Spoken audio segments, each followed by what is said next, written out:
Well, the USD men were at home tonight against Northern Arizona. The Coyotes off to a good start under their new head coach, Todd Lee.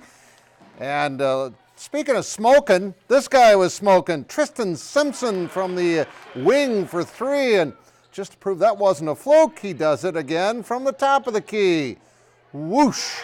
3 of his 24 points tonight. They all were making threes. Tyler Peterson gets a nice friendly roll, 3 of his 23. And how about Brandon Armstrong, number 20, 3 of his 22 points. Let's make another one, Brandon. He made a bunch tonight. Coyotes go on to win 90-74.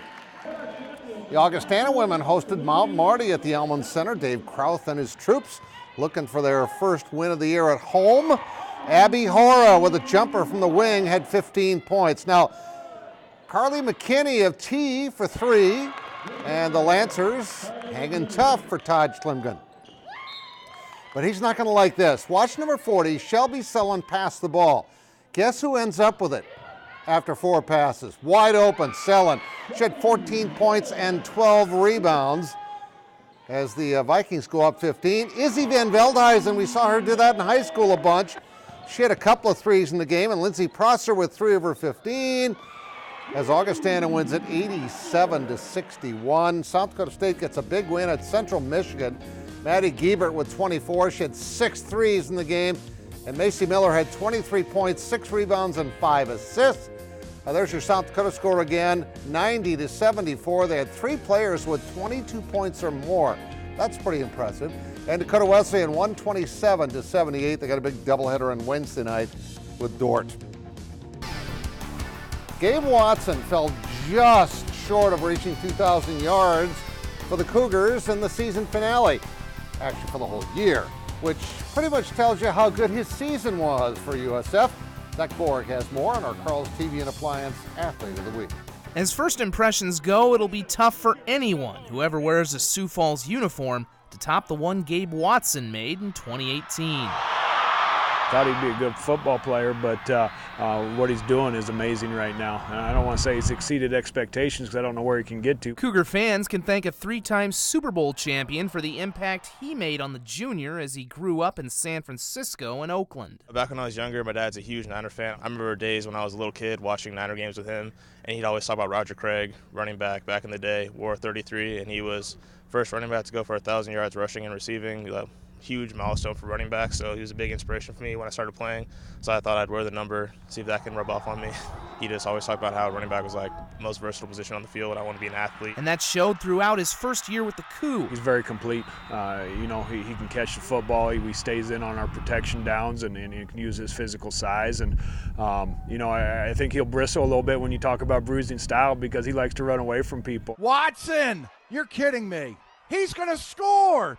74 more yards. Who can stop him? It led to the best rushing season in Sioux Falls history. Watson set the school's single-game record with 320 yards at Moorhead on October 20th, on his way to a single-season record 1,957 yards. That, along with his 26 touchdown runs, were tops in all of Division II. It's glad to see that hard work's paying off, and I just want to keep contributing for the team. I don't want to put myself in a box. I try to do one thing too much, defenses can key on that, so got to keep doing everything. It's the kind of start that has Cougar fans eager to see what Gabe has in store for an encore in 2019. Zach Borg, KDLT Sports. Well, it only made sense that Joe Mauer would retire as a Minnesota Twin. After all, he's a hometown boy who was destined to play for this team after being drafted number 1 overall and turning down a chance to play quarterback at the highest level in college. And you kind of knew this was coming when he got this typical double and his daughters cheering on Daddy in the season finale. You knew this was coming when he caught the 9th inning of the last day of the year. That was pretty huge. What a big day for Mauer, since his concussions ended his career as a catcher. He was an MVP, won batting titles, did something very few pros have ever done, and that's play with one team. And in his case, a team he loved as a kid. I don't see this, like I said, as a farewell. I'm going to raise my kids here. My family's here, born and raised. I was a Twins fan before I was a Twin. I'll be a Twins fan after I'm done as a player, so I don't plan on going anywhere. fear of future concussions certainly played a big role in his decision. He said the last few months of the season were very emotional as he considered retirement. There's a pretty good chance you're going to see number 7 in Cooperstown someday. The Jimmy Butlerless Wolves. Is that a word? Jimmy Butlerless? Yeah, it is. There's Derek Rose. He's been playing well. Gets the reverse. He had 23 points in the game. Karl Anthony Towns. First game without Jimmy Butler. The new guys weren't here yet. There's Karl with the slam back.